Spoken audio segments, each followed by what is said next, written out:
Hello అందరికీ, ఈరోజు సింపుల్గా టేస్టీగా ఇంట్లోనే క్యాష్యూ కాజు ఎలా చేయాలో చూపిస్తాను చూడండి. ముందుగా స్టవ్ ఆన్ చేసి కడాయి పెట్టి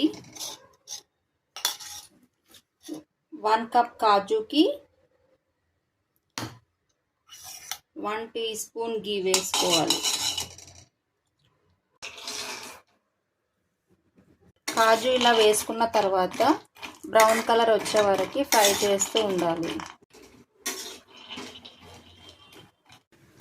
చూడండి, కాజు బ్రౌనిష్ కలర్ అయినాయి. ఆ తర్వాత మనం కొద్దిగా సాల్ట్ యాడ్ చేయాలి లైట్గా. ఆ తర్వాత కొంచెం కారం, సాల్ట్ కొంచెం కారం కొంచెం వేసుకున్నాక ఇలా ఫ్రై చేయాలి ఒక 1 మినిట్ అలా.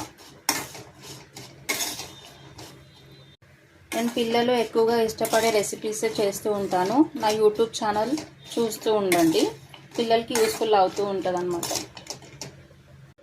చూడండి, రోస్టెడ్ కాజు రెడీ.